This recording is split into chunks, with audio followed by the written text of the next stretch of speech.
മകനേ മകളേ തിരിച്ചു വരുവാൻ യേശു നിന്നെ മാടി വിളിക്കുന്നു. മകനേ മകളേ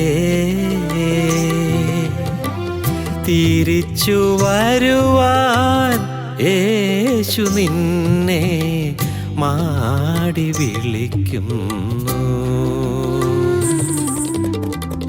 രോഗിയാണെങ്കിലും പാപിയാണെങ്കിലും തിരിച്ചു വരൂ മകനേ.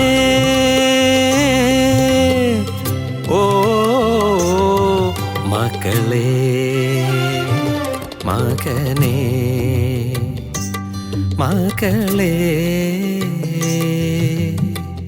തിരിച്ചു വരുവാൻ യേശു നിന്നെ മാടി വിളിക്കുന്നു.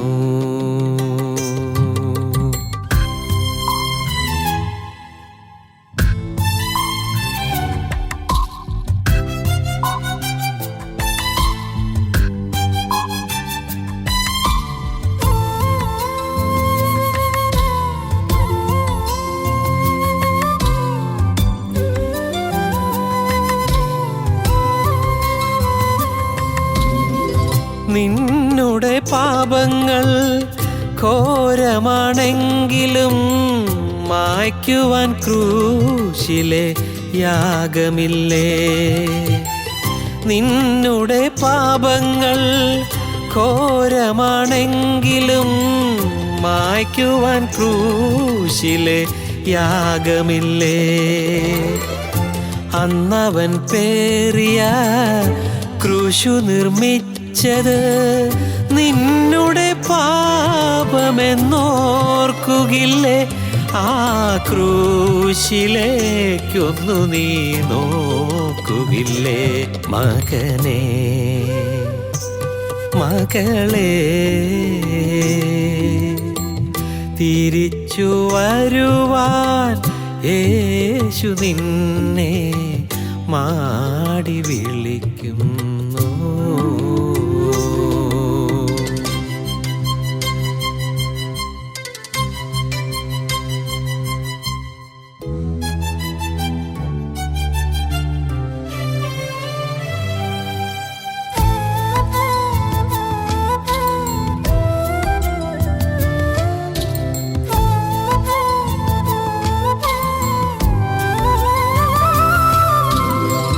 അന്നവൻ നിന്റെ പാപങ്ങൾ മായ്ക്കുവാനായി മാംസവും ചോരയും നൽകിയില്ലേ. അന്നവൻ നിന്റെ പാപങ്ങൾ മായ്ക്കുവാനായി മാംസവും ചോരയും നൽകിയില്ലേ. രൂപവും ഭാവവും നോക്കാതെ തന്നെ മാറോടു ചേർക്കുവാൻ വിളിച്ചതല്ലേ. നിന്നെ സ്വന്തമായി നേടുവാൻ വന്നതല്ലേ. മകനേ മകളേ തിരിച്ചു വരുവാൻ യേശു നിന്നെ മാടി വിളിക്കുന്നു. മകനേ മകളേ തിരിച്ചു വരുവാൻ യേശു നിന്നെ മാടി വിളിക്കുന്നു. രോഗിയാണെങ്കിലും പാപിയാണെങ്കിലും തിരിച്ചു വരൂ മകനേ. ഓ മക്കളേ മകനേ മകളേ തിരിച്ചു വരുവാൻ യേശു നിന്നെ മാടി വിളിക്കുന്നു.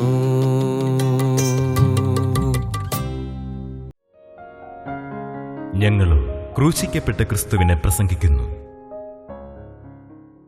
ദൈവ തിരുനാമത്തിന് മഹത്വം ഉണ്ടാകട്ടെ. ദൈവത്തിന് സ്തോത്രം. നമുക്ക് തിരുവചനത്തിലേക്ക് വരാം. ഉൽപ്പത്തി പുസ്തകം 41 അധ്യായം 54 വാക്യം മുതലുള്ള വാക്യങ്ങൾ നമുക്ക് ആദ്യം ശ്രദ്ധയോടെ വായിച്ചു കേൾക്കാം. 7 സംവത്സരം കഴിഞ്ഞപ്പോൾ യോസേഫ് പറഞ്ഞതുപോലെ ക്ഷാമമുള്ള 7 സംവത്സരം തുടങ്ങി. സകല ദേശങ്ങളിലും ക്ഷാമമുണ്ടായി. എന്നാൽ മിസ്രയീം ദേശത്ത് എല്ലായിടവും ആഹാരമുണ്ടായിരുന്നു. പിന്നെ മിസ്രയീം ദേശത്ത് എല്ലായിടവും ക്ഷാമമുണ്ടായപ്പോൾ ജനങ്ങൾ ആഹാരത്തിനായി ഫറവോനോട് നിലവിളിച്ചു. ഫറവോൻ മിസ്രയീമിനോടൊക്കെയും, നിങ്ങൾ യോസേഫിൻ്റെ അടുക്കൽ ചെല്ലുവീൻ, അവൻ നിങ്ങളോട് പറയും പോലെ ചെയ്യുവീൻ എന്ന് പറഞ്ഞു. ക്ഷാമം ഭൂതലത്തിലൊക്കെയും ഉണ്ടായി. യോസേഫ് പാണ്ടികശാലകളൊക്കെയും തുറന്നു. മിസ്രയീമ്യർക്ക് ധാന്യം വിറ്റു. ക്ഷാമം മിസ്രയീം ദേശത്തും കഠിനമായി തീർന്നു. ഭൂമിയിലെങ്ങും ക്ഷാമം കഠിനമായി തീർന്നതുകൊണ്ട് സകല ദേശക്കാരും ധാന്യം കൊള്ളുവാൻ മിസ്രയീമിൽ യോസേഫിൻ്റെ അടുക്കൽ വന്നു. ദൈവത്തിന് സ്തോത്രം. അബ്രഹാമിൻ്റെ മകനായ ഇസ്ഹാക്കിൻ്റെ മകനായ യാക്കോബിൻ്റെ മകനാണ് യോസേഫ്. വേദപുസ്തകത്തിലെ ഒരു അനുഗ്രഹീത കഥാപാത്രമാണ് യോസേഫ്. വിശുദ്ധിയുടെ പര്യായമാണ് യോസേഫ്. സ്നേഹത്തിൻ്റെ നിറകുടമാണ് യോസേഫ്. അപ്പൻ്റെ വത്സലപുത്രനാണ് യോസേഫ്. അപ്പൻ്റെ വാത്സല്യഭാജനമാണ് യോസേഫ്. അനുഗ്രഹീതനായൊരു പുരുഷനാണ് യോസേഫ്. കഷ്ടം കണ്ട പുരുഷനുമാണ്. ദുരിതം അനുഭവിച്ച പുരുഷനുമാണ്. യോസേഫിന് ജീവിതത്തിൽ ഏറെക്കാലം ദുരിതം, യാതന സഹിക്കേണ്ടി വന്നു. യോസേഫിൻ്റെ ജീവിതത്തിലെ ക്ഷാമകാലമായിരുന്നത്. യാതനകളേറെ സഹിച്ചു, ദുരിതങ്ങളേറെ വഹിച്ചു. 13 കൊല്ലം ഒരു കാരണവുമില്ലാതെ കാരാഗ്രഹത്തിൽ കിടക്കേണ്ടി വന്നു. 17-ാമത്തെ വയസ്സ് മുതൽ 30-ാമത്തെ വയസ്സ് വരെ ജയിലിൽ കിടക്കേണ്ടി വന്ന ഒരു യുവാവാണ് യോസേഫ്. ഏതെങ്കിലും തെറ്റ് ചെയ്തിട്ടാണോ? ഒട്ടുമല്ല. വെറും തെറ്റിദ്ധാരണയുടെ പേരിൽ ചില കുബുദ്ധികൾ യോസേഫിനെ കെണിവെച്ച് വീഴിച്ചതിൻ്റെ പിന്നിൽ അതുമൂലം യോസേഫ് കാരാഗ്രഹത്തിൽ കിടക്കേണ്ടി വന്നു. യോസേഫിന് എന്നും എതിർപ്പുകളുണ്ടായിരുന്നു ജീവിതത്തിൽ. യോസേഫിന് എന്നും വലിയ ആക്രമണങ്ങൾ നേരിടേണ്ടി വന്നു. യോസേഫിന് എന്നും കനത്ത ശത്രുത്വം നേരിടേണ്ടി വന്നു. നന്മയ്ക്ക് പലപ്പോഴും ശത്രുത്വം നേരിടേണ്ടി വരും. ദൈവികാനുഗ്രഹം ഒരാൾക്കുണ്ടെങ്കിൽ ആ ആളെ ശത്രു നോട്ടമിടും, ആ ആളെ ശത്രു ആക്രമിക്കാൻ നോക്കും. ദൈവിക അനുഗ്രഹം യോസേഫിനുണ്ടായിരുന്നു. ദൈവം യോസേഫിനെ മുൻ കണ്ടിരുന്നു. യോസേഫിനെ ഉയർന്ന സ്ഥാനത്ത് എത്തിക്കുവാൻ ദൈവം കരുതിയിരുന്നു. യോസേഫിൽ നിന്നുകൊണ്ട് ഒരു വലിയ ജനസമൂഹത്തിൻ്റെ ക്ഷാമം മാറ്റാൻ ദൈവം കരുതിയിരുന്നു. ക്ഷാമം മാറ്റാൻ ദൈവം യോസേഫിനെ ഉപയോഗിക്കുന്നുവെന്ന് ദൈവം കണ്ടു എന്ന് മാത്രമല്ല, അത് പിശാചും അറിഞ്ഞു.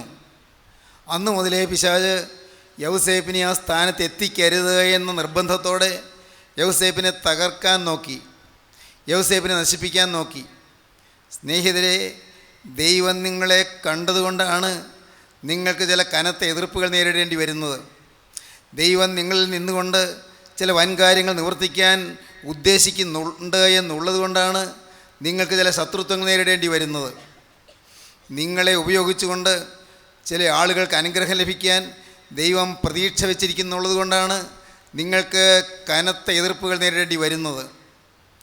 യോസേഫിൻ്റെ സ്വന്തം സഹോദരന്മാർ യോസേഫിനെതിരെ ഗൂഢാലോചന ചെയ്തു. യോസേഫിനെ അവരെ പൊട്ടക്കിണറ്റിൽ തള്ളിയിട്ടു. 17 വയസ്സുള്ള കിളുന്ത് യുവാവിനെ പൊട്ടക്കിണറ്റിലേക്ക് തള്ളിയിട്ടു. യോസേഫിൻ്റെ വസ്ത്രം പറിച്ചുരിഞ്ഞെടുത്തിട്ടാണ് യോസേഫിനെ പൊട്ടക്കിണറ്റിലേക്ക് തള്ളിയിട്ടത്. അപ്പൻ വാത്സല്യപൂർവ്വം യോസേഫിന് വാങ്ങിച്ചു കൊടുത്തിരുന്ന വിശേഷ വസ്ത്രം യോസേഫിൽ നിന്ന് പറിച്ചെടുത്തിട്ട് യോസേഫിനെ പൊട്ടക്കിണറ്റിലേക്ക് തള്ളിയിട്ടു എന്നാണ് വേദപുസ്തകം പറയുന്നത്. യോസേഫ് കരഞ്ഞു, കെഞ്ചി നിലവിളിച്ചു. ചേട്ടന്മാരുടെ പേര് ഓരോന്ന് എടുത്തെടുത്ത് പറഞ്ഞ് നിലവിളിച്ചു. പക്ഷേ അവർ കേട്ടമട്ട് കാണിച്ചില്ല. ശത്രുക്കൾ പെരുകി. സ്വന്തം ഭവനത്തിൽ ശത്രുത്വം പെരുകി. സ്വന്തം ഭവനത്തിൽ തന്നെ സ്വന്തം സഹോദരന്മാർ തന്നെ. യോസേഫിൻ്റെ സഹോദരന്മാർ 10 പേരും യോസേഫിനെതിരായി ഗൂഢാലോചന ചെയ്തു. ഇതെല്ലാം ചരിത്രത്തിൽ അറിയാവുന്ന വസ്തുതകളാണ്, തിരുവചനം വായിക്കുന്നവർക്ക് അറിയാവുന്ന കാര്യങ്ങളാണ്. പക്ഷേ തൊട്ട് പറഞ്ഞു പോകട്ടെ, യൗസേപ്പ് അവിടെ പൊട്ടക്കിണറ്റിൽ കിടന്ന് കരയുമ്പോൾ അപ്പോഴുണ്ട് ആ തീരത്തുകൂടെ, ആ പൊട്ടക്കിണറ്റിൻ്റെ അരികത്തുകൂടെ ഒരു പറ്റം കച്ചവടക്കാർ പോകുന്നു, അടിമ കച്ചവടക്കാർ. അടിമ വ്യവസായമുള്ള കാലമായിരുന്നു. മനുഷ്യരെ കന്നുകാലികളെപ്പോലെ ചന്തയിൽ കൊണ്ടുപോയി വിൽക്കുന്ന കാലമായിരുന്നു. അടിമ വ്യവസായത്തിന് അടിമകളെ കൊണ്ടുപോകുന്ന കാലത്ത് യൗസേപ്പിനെ പൊട്ടക്കിണറ്റിൽ നിന്ന് എടുത്ത് അവർക്ക് വിൽക്കാമെന്ന് സഹോദരന്മാർ വിചാരിച്ചു. അതിന് യൗസേപ്പിന് കിട്ടുന്ന വില എന്തായെന്നവരെ വില പേശി. അവസാനം വില പറഞ്ഞൊത്തു 20 വെള്ളിക്കാശ്. 20 വെള്ളിക്കാശ് അവരോട് വാങ്ങി യൗസേപ്പിൻ്റെ സഹോദരന്മാരെ പൊട്ടക്കിണറ്റിൽ നിന്ന് അവരെ പൊക്കിയെടുത്ത് അവർക്ക് പിടിച്ചു കൊടുത്തു. ഞാൻ പലപ്പോഴും ആ രംഗം മനസ്സിൽ ധ്യാനിക്കാറുണ്ട്. അവരുടെ കയ്യിൽ കിട്ടിയ പാടെ, അവരുടെ സ്വന്തമായി, അവരുടെ സ്വത്തായി അവർക്ക് കിട്ടിയ പാടെ അവർ യൗസേപ്പിൻ്റെ തുടയിൽ ഇരുമ്പ് വഴിപ്പിച്ചു വെച്ചു, അടയാളം വെച്ചു, ചൂടടയാളം വെച്ചു. അവരുടെ ആ കച്ചവട സംഘത്തിൻ്റെ അവരുടെ മുദ്രയാണ്, അവരുടെ അടയാളമാണ് യൗസേപ്പിനെ മേലിട്ടത്. അവരുടെ വകയാണ് തെളിയിക്കാൻ. പാവം ചെറുപ്പക്കാരൻ്റെ മാംസം വെന്തുരുകിയാൽ അവർക്കെന്ത് ഛേദമൊന്നുമില്ലല്ലോ. അവർ 20 വെള്ളിക്കാശ് കൊടുത്ത് വാങ്ങിയതല്ലേ, വിലയ്ക്ക് വാങ്ങിയ വസ്തുവല്ലേ, വിലയ്ക്ക് വാങ്ങിയ ഒരു സാധനം, അല്ലാതെ ഒരു മനുഷ്യജീവിയായിട്ട് കാണുന്നില്ല. യൗസേപ്പിൻ്റെ ശരീരത്തിൽ ചുട്ടുപഴുത്ത ഇരുമ്പ് പഴിപ്പിച്ച് വെച്ച് യൗസേപ്പിനെ പൊള്ളിച്ച് അടയാളമുണ്ടാക്കി അവർ യൗസേപ്പിനെ വലിച്ചഴിച്ചുകൊണ്ട് പോയി. യൗസേപ്പ് തിരിഞ്ഞു നിന്ന് സഹോദരന്മാരെ പേര് പറഞ്ഞ് വീണ്ടും കെഞ്ചി പ്രാണവേദനയോടെ നിലവിളിച്ചുകൊണ്ട് പറഞ്ഞു, അയ്യോ എന്നെ അയക്കല്ലേ, എന്നെ അയക്കല്ലേ എന്ന്. അവർ തീരെ ഗവനിച്ചില്ല. അവരല്ല, അവരുടെ പിന്നിൽ ഒരു പൈശാചിക സൈന്യമായിരുന്നു. അവരുടെ പിന്നിൽ ഒരു ദുരാത്മസേനയായിരുന്നു. ഈ ദുരാത്മസേനയുടെ ഉദ്ദേശം ദൈവം യൗസേപ്പിൽ വെച്ചിരിക്കുന്ന പദ്ധതി നിറവേറരുത്, യൗസേപ്പിൽ ദൈവം വെച്ചിരിക്കുന്നതായ പ്ലാൻ നിറവേറരുത്. അതിനുവേണ്ടി അവൻ്റെ സ്വന്തം സഹോദരന്മാരിൽ കൂടി പിശാച് പരിശ്രമിക്കുകയായിരുന്നു. സഹോദരങ്ങളെ, ഇന്ന് നിങ്ങളിൽ പലരും പലതരത്തിൽ എതിർപ്പുകൾ നേരിടുന്നുണ്ടാകും. സ്വന്തം വീട്ടിൽ നിങ്ങൾക്ക് നഷ്ടങ്ങൾ വരുന്നുണ്ടാകും, കഷ്ടങ്ങൾ വരുന്നുണ്ടാകും. സ്വന്തം വീട്ടിൽ കുത്തിത്തിരിപ്പുകളുണ്ടാകും. നിങ്ങൾ ജോലി ചെയ്യുന്ന ഓഫീസിൽ നിങ്ങൾക്ക് വലിയ എതിർപ്പുകളുണ്ടാകും. അവിടെ ഗ്രൂപ്പ് കളികളുണ്ടാകും. അവിടെ ഗ്രൂപ്പിസത്തിൻ്റെ ഇരയായി നിങ്ങൾ തീരേണ്ടി വരുമായിരിക്കും. നിങ്ങൾ ചില പ്രത്യേക സംഘടനകളുടെ വിധേയത്വത്തിൽ പെടാത്തത് കൊണ്ട് നിങ്ങളെ ചിലരെ ഒറ്റപ്പെടുത്തിയെന്ന് വരും. പലതരത്തിലുള്ളതായ പ്രയാസങ്ങൾ നിങ്ങൾക്കുണ്ടാകും. ആ മനുഷ്യരല്ല, അതിൻ്റെ പിന്നിൽ ഒരു ദുരാത്മസേനയാണുള്ളത്. നിങ്ങളെ നശിപ്പിക്കാനുള്ള പിശാചിൻ്റെ പരിശ്രമം. ദൈവത്തിന് നിങ്ങളെ ഒരു ഉയർന്ന സ്ഥാനത്തെത്തിക്കുവാനുള്ളൊരു പദ്ധതിയുണ്ട്. ആ പദ്ധതിയിൽ നിങ്ങൾ എത്തരുത് എന്നുള്ള പൈശാചികൻ്റെ ഉദ്യമം. പ്രിയപ്പെട്ടവരെ, യൗസേപ്പിനെ കച്ചവടക്കാർ കൊണ്ടുപോയി.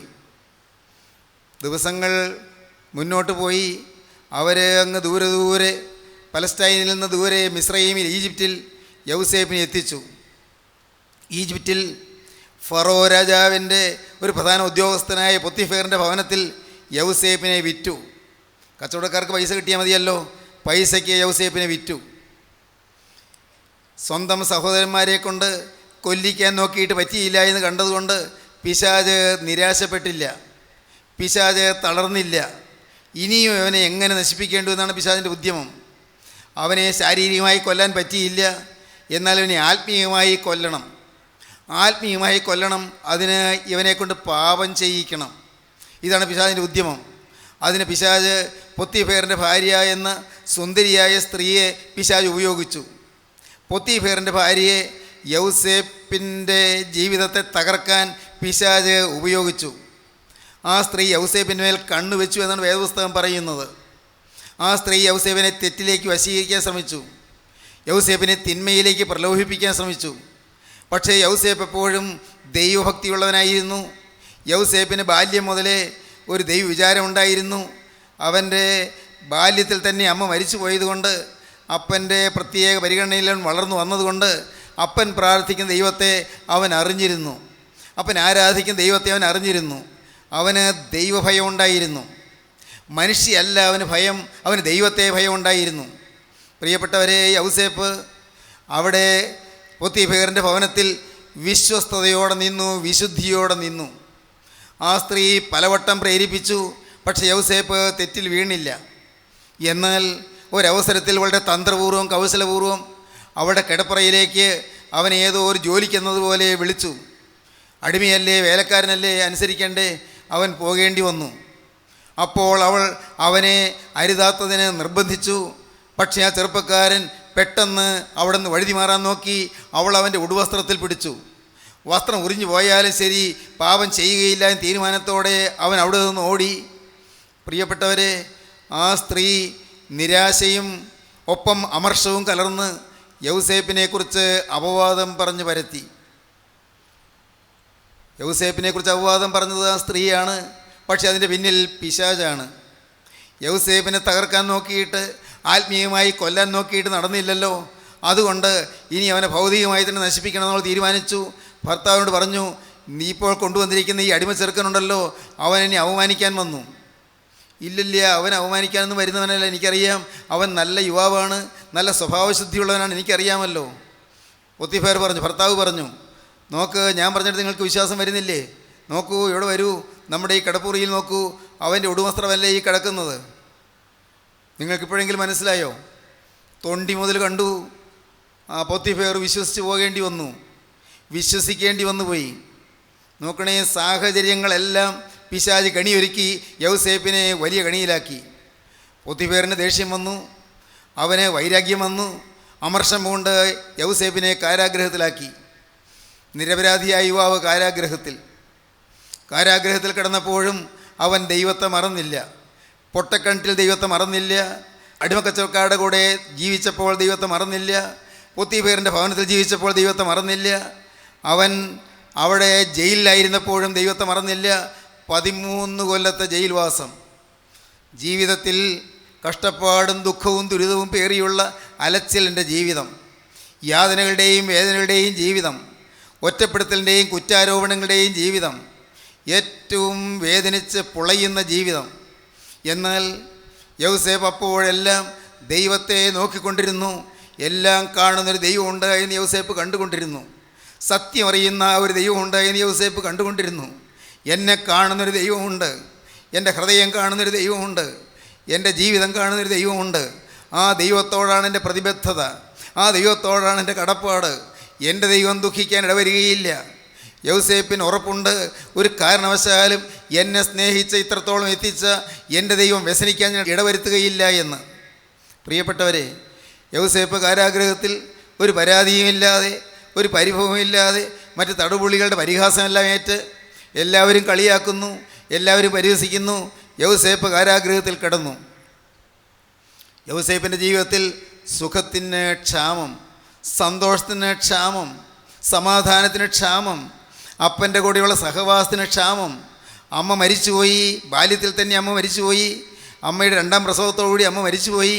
റാഹേൽ 2ാം പ്രസവത്തോടെ മരിച്ചു പോയിരുന്നു.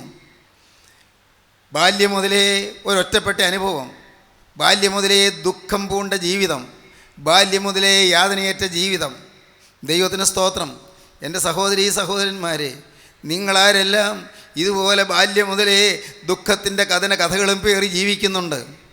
ബാല്യം മുതലേ യാതനകളേറ്റ് കഴിയുന്നവരുണ്ട്.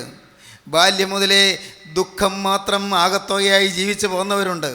കഷ്ടപ്പാടിൽ കൂടി ജീവിച്ചവർ, യാതനയേറ്റ് വലഞ്ഞവർ, രോഗത്തിൻ്റെ പീഡയിൽ ഉഴറി ഉലഞ്ഞവർ, ജീവിതത്തിൽ അനേകം വേദനാവിഷയങ്ങളേറ്റ് വലഞ്ഞു പോയവർ, പ്രതിസന്ധികളിൽപ്പെട്ട് ഉലഞ്ഞു പോയവർ, മുന്നോട്ട് പോകാൻ വഴി കാണാതെ വിഷമിച്ചു പോയവർ, ഒരു മുന്നേറ്റം കിട്ടാതെ വലഞ്ഞു പോയവർ, ഒരു കരയേറ്റമില്ലാതെ വിഷമിച്ചു പോയവർ, തൊട്ടതെല്ലാം വിനയായി തീർന്നവർ, ഒരിടത്തൊരു കരയേറ്റം കിട്ടുന്നില്ലല്ലോ എന്നോർത്ത് നിരാശപ്പെട്ട് കരഞ്ഞവർ.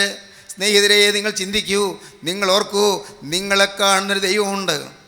അവൻ മറക്കുന്നില്ല, അവൻ മറന്നു നിൽക്കുന്നുമില്ല. എല്ലാം കണ്ടുകൊണ്ട് അവൻ നിൽക്കുകയാണ്. ദൈവത്തിന് സ്തോത്രം.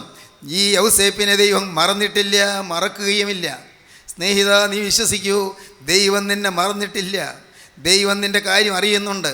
നീ വിശ്വസ്തയോടെ നിന്നെങ്കിൽ അത് ദൈവം കണക്കെടുത്തിട്ടുണ്ട്. നീ വിശുദ്ധനായി നിന്നെങ്കിൽ അത് ദൈവത്തിൻ്റെ പുസ്തകത്തിൽ രേഖപ്പെടുത്തിയിട്ടുണ്ട്. നീ കുറ്റമറ്റ് നിന്നെങ്കിൽ അത് ദൈവം കണക്കിലെടുത്തിട്ടുണ്ട്. ദൈവത്തിന് സ്തോത്രം. സ്വർഗത്തിലെ ദൈവം ഒന്നും മറക്കുന്നില്ല, ഒന്നും ആയുന്നില്ല. ദൈവസന്നിധിയിലെല്ലാം തെളിഞ്ഞു നിൽക്കുകയാണ്. ദൈവത്തിന് സ്തോത്രം. ദൈവത്തിൻ്റെ വലിയ നാമം മഹത്വപ്പെടട്ടെ. എല്ലാം കാണുന്നൊരു ദൈവം, എല്ലാം അറിയുന്ന ഒരു ദൈവം, ജീവനുള്ള ക്രിസ്തു. സ്നേഹിത, നിൻ്റെ ഹൃദയം കാണുന്നു. സഹോദരി, നിൻ്റെ ഹൃദയം കാണുന്നു. മകളെ, നിൻ്റെ ഉള്ളത്തിൻ്റെ വെളിവ് ദൈവം കാണുന്നു. നിൻ്റെ ഹൃദയത്തിൻ്റെ വെളിച്ചം കർത്താവ് കാണുന്നു. നിൻ്റെ ജീവിതത്തിലെ വിശ്വസ്തത കർത്താവ് കാണുന്നു. തെറ്റ് പറ്റരുത് എന്നുള്ള നിൻ്റെ നിർബന്ധം കർത്താവ് കാണുന്നു. ദൈവം അത് മാനിക്കുന്നു. സ്നേഹിതരെ, നിങ്ങൾ വിശ്വസിക്കൂ, ദൈവം മാനിക്കുന്ന ഏറ്റവും വലിയ സ്വഭാവ ഗുണം എന്താണെന്നറിയാമോ? ദൈവത്തിൻ്റെ സ്വഭാവം നിങ്ങൾ പ്രാപിക്കുക എന്നുള്ളതാണ്. ദൈവത്തിൻ്റെ സ്വഭാവം പ്രാപിക്കുക, ദൈവത്തിൻ്റെ വിശുദ്ധി പ്രാപിക്കുക, ദൈവത്തിൻ്റെ സ്നേഹം പ്രാപിക്കുക, ദൈവത്തിൻ്റെ ഛായ പ്രാപിക്കുക, ദൈവത്തിൻ്റെ വിശുദ്ധനായി തീരുക, ദൈവത്തിൻ്റെ ശുദ്ധിമതിയായി തീരുക, ദൈവത്തിന് അതേ പ്രതിമയായി തീരുക.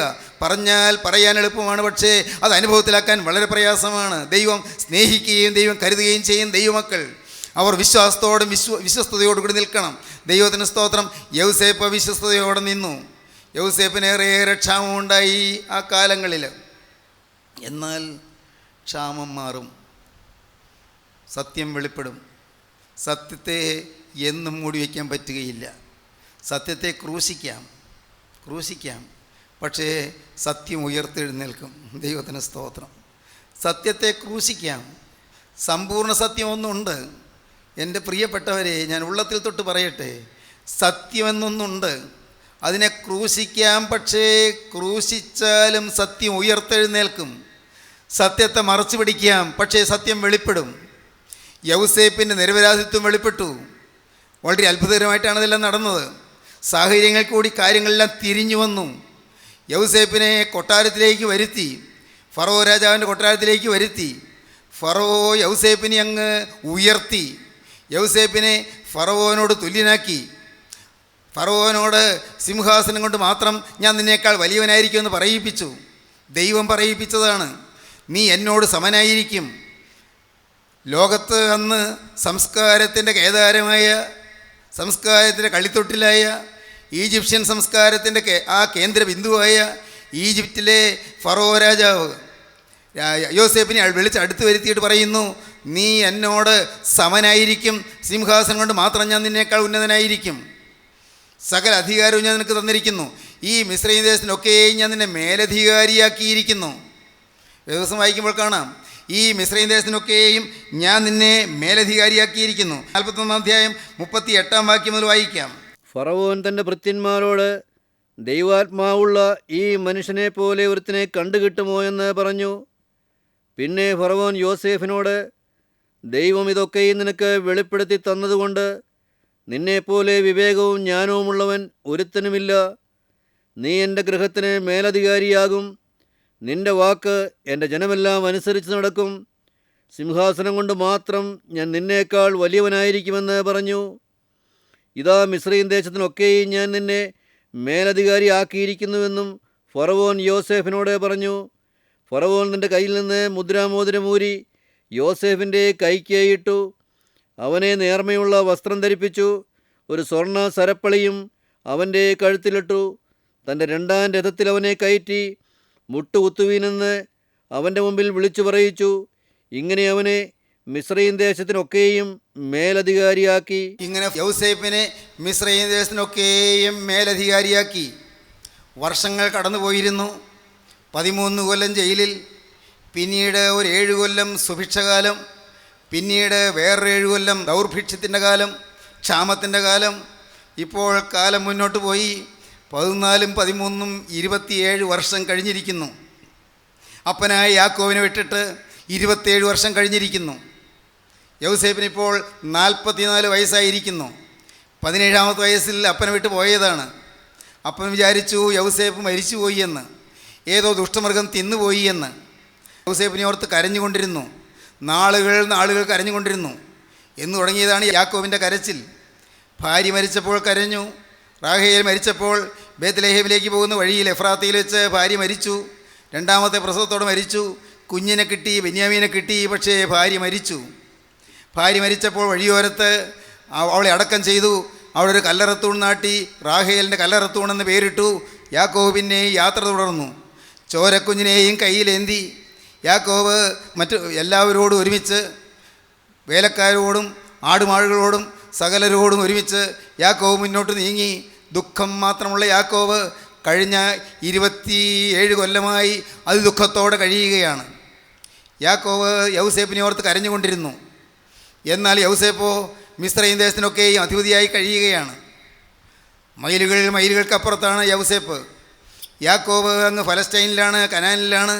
എന്നാൽ യൗസേപ്പ് മിസ്രൈമിലാണ്, ഈജിപ്തിലാണ്. ഈജിപ്തിൽ വളരെ ഉന്നതമായ അധികാരത്തോടെ, രാജകീയ പ്രൗഢിയോടെ, രാജകീയ അന്തഃപുരത്തിൽ, രാജകീയ അരമനയിൽ സസുഖം വാണരുളുകയാണ്. വലിയ ഭരണകർത്താവായി പ്രശോഭിക്കുകയാണ്.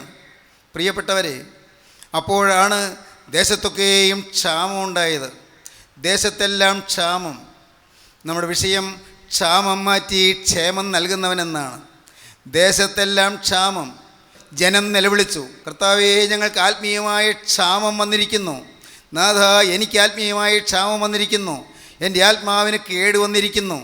ഇന്ന് ഞാൻ മരിച്ചാൽ ദൈവരാജ്യത്തിൽ ചെല്ലുമെന്നൊരു ഉറപ്പെനിക്കില്ല. കാരണം എൻ്റെ ജീവിതത്തിൽ പാപമുണ്ടല്ലോ. സ്നേഹിതരെ, നിങ്ങൾ കണ്ടുപിടിക്കുക, നിങ്ങൾ ചിന്തിക്കുക. നിങ്ങൾ ബുദ്ധിയുള്ളവരാണല്ലോ, നിങ്ങൾക്ക് ചിന്താശക്തിയുണ്ടല്ലോ, നിങ്ങൾക്ക് ഇച്ഛാശക്തിയുണ്ടല്ലോ, നിങ്ങൾക്ക് ആലോചനാശക്തി ഉണ്ടല്ലോ. നിങ്ങൾ ചിന്തിക്കൂ, ഇന്നത്തെ സ്ഥിതിയിലാണ് എങ്കിൽ, ഇന്നത്തെ പാപം നിങ്ങളുടെ ജീവിതത്തിലുണ്ട് എങ്കിൽ നിങ്ങൾ ക്ഷാമത്തിലല്ലയോ, നിങ്ങൾ ദൈവരാജ്യത്തിൽ ചെല്ലുകയില്ലല്ലോ. നിങ്ങൾ ഇന്നത്തെ സ്ഥിതിയിൽ കടന്നുപോയാൽ ദൈവരാജ്യത്തിൽ എത്തുകയില്ലല്ലോ. ഒരുത്തൻ പുതുതായി ജനിച്ചില്ല എങ്കിൽ ദൈവരാജ്യം കാണാൻ കഴിയുകയില്ല എന്ന് കരുണയുള്ള കർത്താവ് പറഞ്ഞു. പുതുതായി ജനിച്ചുവോ? പഴയ മനുഷ്യൻ തന്നെയല്ലയോ ഇന്ന്? പഴയ കോപം തന്നെയല്ലയോ ഇന്ന്? പഴയ മദ്യപാനശീലം ഇന്നും വിട്ടിട്ടില്ലല്ലോ. പഴയ വഴക്കും പിണക്കവും മാറിയില്ലല്ലോ. പഴയ കലഹം മാറിയില്ലല്ലോ. പഴയ ദ്രവ്യാഗ്രഹം മാറിയില്ലല്ലോ. പഴയ സ്വാർത്ഥത മാറിയില്ലല്ലോ. പഴയ വീട്ടിലെ അമ്മായിയമ്മ പോലും മാറിയില്ലല്ലോ. പഴയ വീട്ടിലെ സഹോദരന്മാർ തമ്മിലുള്ള ഇഷ്ടക്കേടും മുഷിച്ചിലും മാറിയില്ലല്ലോ. ഇന്ന് പുറമേ ചിരിക്കുന്നുണ്ട്, പുറമേ വർത്തമാനം പറയുന്നുണ്ട്, പക്ഷേ ഉള്ളിൽ പാരുഷ്യമുണ്ടല്ലോ, ഉള്ളിൽ കയ്പുണ്ടല്ലോ, ഉള്ളിൽ നീരസമുണ്ടല്ലോ. ഇന്ന് ഹൃദയത്തിൽ സ്വസ്ഥതയില്ലല്ലോ. സ്നേഹിത, നിൻ്റെ ജീവിതത്തിൽ ഇന്നത്തെ സ്ഥിതിയിൽ നീ കടന്നുപോയാൽ ദൈവരാജ്യത്തിൽ ചെല്ലുകയില്ല. നീ കൊടിയ ക്ഷാമത്തിലാണ്, ആത്മീയമായ ക്ഷാമത്തിലാണ്, ആത്മീയമായ വറുതിയിലാണ്. ആത്മീയമായ വറുതിയിൽ കഴിയുന്നതുകൊണ്ട് നീ കരയേണ്ടിയിരിക്കുന്നു. ദൈവസന്നിധിയിൽ നിന്ന് നീ കരഞ്ഞ് നിലവിളിക്കേണ്ടിയിരിക്കുന്നു. എൻ്റെ കർത്താവേ, നീ എന്നെ അനുഗ്രഹിക്കണമേ എന്ന് പറഞ്ഞ് നീ കരയുക. നാഥ, എൻ്റെ മേൽ തൃക്കരം വയ്ക്കണമേ. നമുക്ക് സമർപ്പിക്കാം, നമുക്ക് പ്രാർത്ഥിക്കാം, നമുക്ക് തീരുമാനമെടുക്കാം. യേശുവേ, ഈ നിമിഷം മുതൽ ഞാൻ നിൻ്റെ വക. നമുക്ക് സമർപ്പിക്കാം. കരുണയുള്ള കർത്താവേ, ഈ മനോഹരമായ സമയത്തിനായി സ്തോത്രം, തിരുവചനങ്ങൾക്കായി സ്തോത്രം, എല്ലാവരെയും തൊട്ടതിനായി സ്തോത്രം, എല്ലാവരെയും തലോടിയതിനായി സ്തോത്രം, സൗഖ്യദായകനായ ക്രിസ്തുവിൻ്റെ അരുമകരം കർത്താവേ രോഗിയുടെ മേൽ വെച്ചതിനായി സ്തോത്രം, സൗഖ്യം പകർന്നതിനായി സ്തോത്രം, എല്ലാവരെയും അനുഗ്രഹിച്ചതിനായി സ്തോത്രം. മഹത്വം മറുക്കപ്പെട്ട കുഞ്ഞാടിന് മാത്രം യേശുവിൻ നാമത്തിൽ തന്നെ. ആമീൻ. ഹല്ലേലൂയ.